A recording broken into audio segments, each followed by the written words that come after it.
Hi, first grade. I am so excited today because I am finally going to get to teach you our first letter writing lesson of the school year.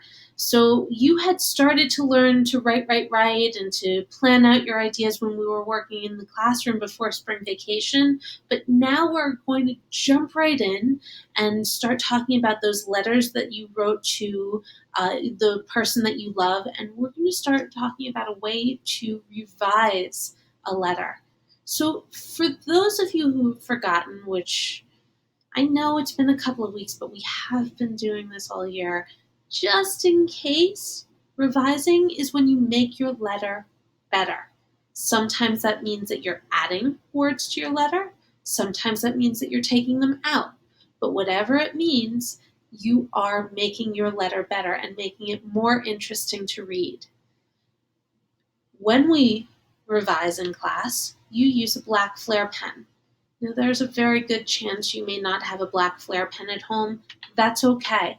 Today, you can use a black colored pencil, a very thin black marker, a plain black pen. That would probably be the best. Something that won't go through the paper. Your grown-ups will help guide you and pick out a tool to use. But let's make sure that it's black and that it doesn't look like a plain pencil. That way I can see what you've revised and how you've changed your work over time. So just in case, and I know it's backwards because of the camera, you all should have read Dear Annie with me. If you haven't, that's okay. Take a minute, stop this video, go read the book, and come back. I'll be here. I'm going to be here for a while, so don't worry about that.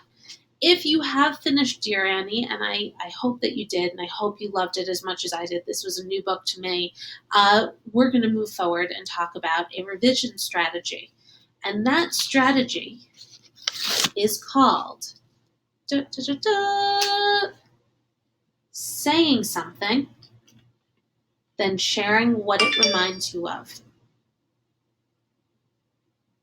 So let's just take a look at one time in a letter when Grandpa says something to Annie, and then he shares something it reminds him of.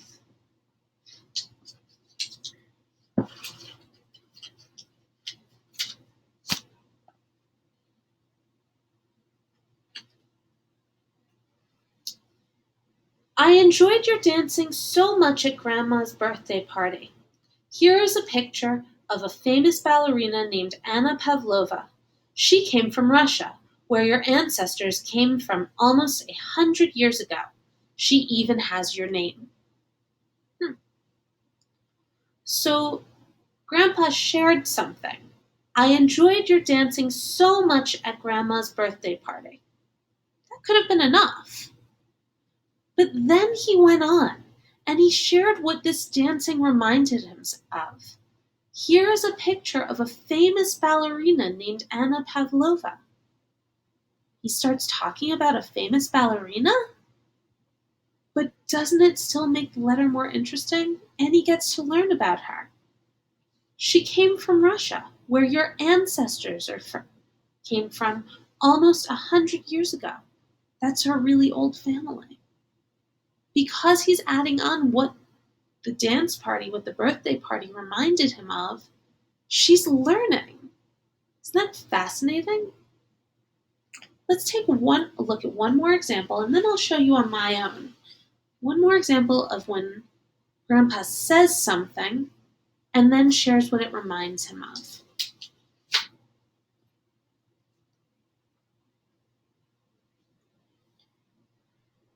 Here is a picture of skaters on a pond in winter. It reminds me of McGalvery's Pond and how much fun we had skating. And you just laughed when you fell down. I had hot chocolate again today. It tasted better when you were here. So he tells her about this picture of the ice skaters at the pond. But then he goes on to share something it reminds him of. This time it happens to be a story of something that happened with Annie. Isn't that much better than just saying, here is a picture of skaters on a pond in winter? Absolutely. So now it's my turn to try. Oh, boy. This is going to be a lot of work. I've got to say something, then share what it reminds me of. So let's see here. I wrote a letter to Mrs. Crow. Let's just read over what it says first. March 31st, 2020. Dear Mrs. Crow.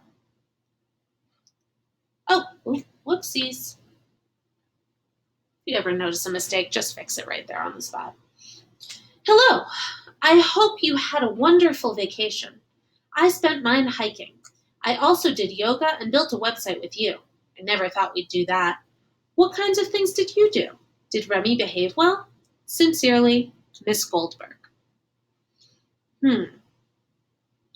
So I'm supposed to revise this. I'm supposed to make this better by saying something. I already said a lot. And then sharing what it reminds me of. Well, I did talk about hiking pretty briefly, and that does remind me of another trip that I took. I could try this here.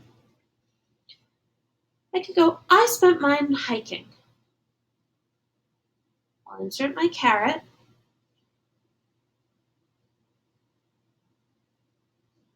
That reminded me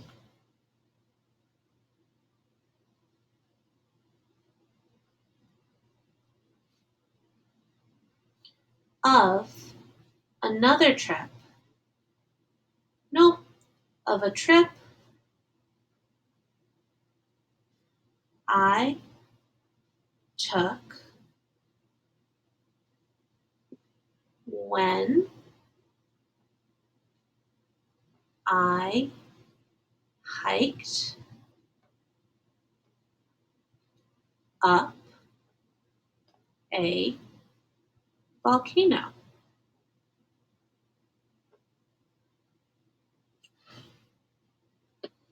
So let me just reread that to make sure it makes sense.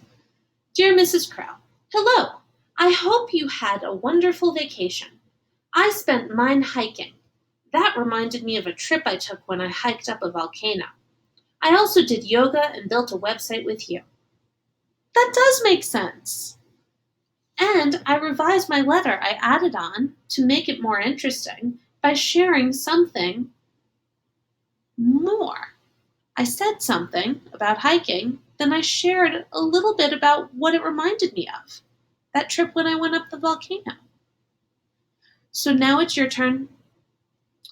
You're going to revise your letters by saying something, which you've probably already done, and then sharing what that thing reminds you of. All right? If you need to look back to this chart, you'll find it in the writing resources page, and I will keep adding to it as we do more revision lessons over the course of the next few weeks. I will see you soon, and as always, if you need any help, I am here for you. Just let me know. Okay, have a great day. Bye.